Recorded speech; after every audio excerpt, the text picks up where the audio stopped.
Hi, I'm Beth Harris. I'm Shana Gallagher-Lindsay.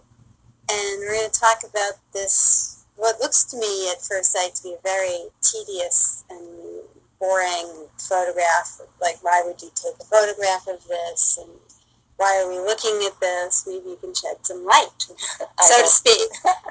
I will try, absolutely.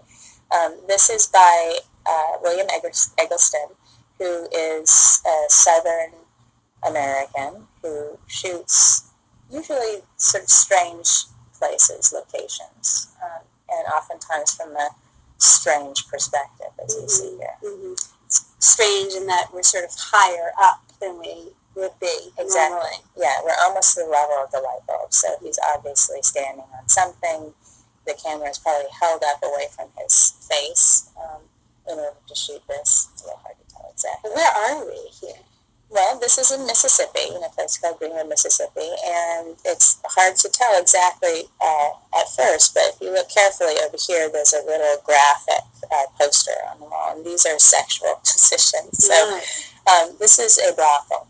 So that's what the red is about. It helps to explain that passionate color, right? Yes, exactly. And this is a color photograph, and the color, was the color important to him? Very, very important. The red, he said he wanted to shoot red because it's one of the most difficult colors to photograph and reproduce, and he was always disappointed when this was reproduced in a book that it didn't really come out the way he had printed it. Do you use a special process? Yeah, a complex process called a dye transfer print. And it's very expensive, very time-consuming, and almost no one uses that process. But it allows for very saturated colors, so he uses this most. And this is something he's known for?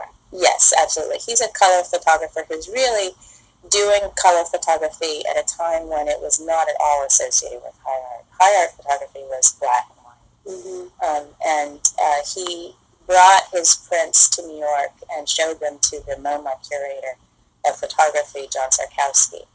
And Sarkowski loved it, oddly enough, and ended up mounting the very first one-man solo show of a color photographer at the MoMA. It's interesting that black and white could be artsy, but color had something sort of photojournalist about it, or? Yes, it was associated with commercial photography, advertising, and also those, Kodachrome. There were snapshots that you would take of your family that were in color. So high ordinary about it. So high art photographers wanted to distance themselves from that to some degree. Did he take this with any kind of special camera? No, just a 35mm camera. He doesn't use a large format. So why this light bulb on the ceiling? He says that his compositions, I think he says this partly to be, slightly confrontational. He says it's similar to the Confederate flag, and we have this sort of crisscrossing of lines, very linear appeal to this particular picture. And also, he tends to photograph in enclosed spaces.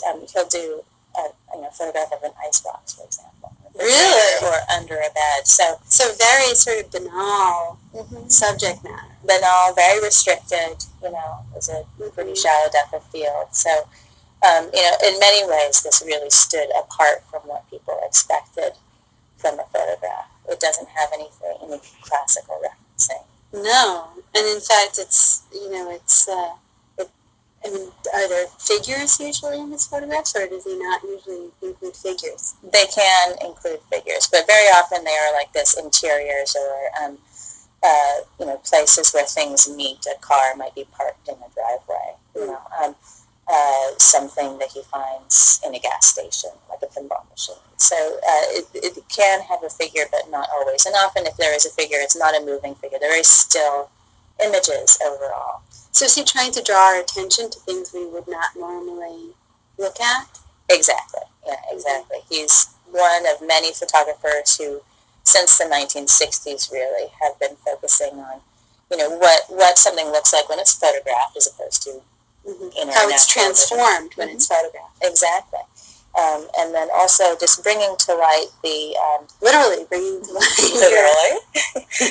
What we don't normally look at, and appreciating it on a kind of a formal level. And that's usually the way he talks about it. He just thought it would be interesting to shoot. Sort of waking up our eyes in a way. Exactly.